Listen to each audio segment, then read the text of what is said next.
अस्सलाम वालेकुम नाज़रीन, आपका अपना मेज़बान नसीम अकमल ख़ान आपकी खिदमत में हाज़िर है। आज का हमारा सवाल है कि वो क्या है जो हम बाज़ार से खाने के लिए ख़रीदते हैं लेकिन हम उसमें खाते नहीं हैं।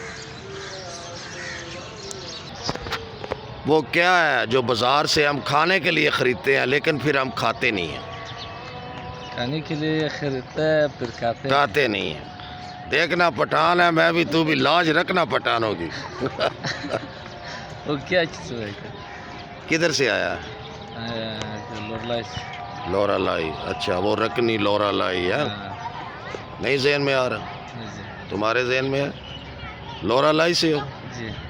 क्या करते हैं? मैं ड्राइवर हूँ। अच्छा, उधर लोरा लाई में कभी इंजीनियर होता था, अब पता नहीं पेशावर होता है। अच्छा, मुझे वो आज याद आ गया, मेरे एक दोस्त का वो दोस्त था। हाँ जी, आप चलो। बता दो, कोई मसला नहीं, आप वो क्या है जो बाज़ार से हम खाने के लिए ख़रीदते हैं लेकिन हम खाते नहीं हैं।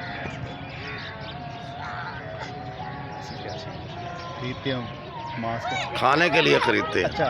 मांस खाने के लिए तो नहीं ना ख़रीदते। अच्छा। वो क्या है जो हम बाज़ार से खाने के लिए ख़रीदते हैं अच्छा। लेकिन हम खाते नहीं हैं।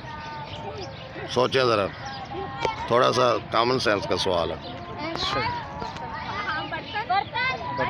हाँ जी। वो कौन सी चीज़ है जो हम खाने के लिए बाज़ार से ख़रीदते हैं लेकिन हम खाते नहीं हैं? सोच के बताइए। सोच के ज़रा। बर्तन। हाँ जी, बिल्कुल। आज का हमारा सवाल था कि वो कौन सी चीज़ है जो हम बाज़ार से खाने के लिए ख़रीदते हैं लेकिन हम खाते नहीं हैं। इनका जवाब दुरुस्त है, वो बर्तन है। इसके साथ ही नसीम अकमल ख़ान आपसे इजाज़त चाहता है। हमेशा खुश रहें, दूसरों को भी खुश रखें और हमें भी दुआओं में याद रखें। और ये बिरयानी अकेले अकेले खा रही हैं। सुलह भी नहीं मारी इन्होंने। नहीं, फिर भी आप हमेशा खुश रहें। अल्लाह हाफिज़।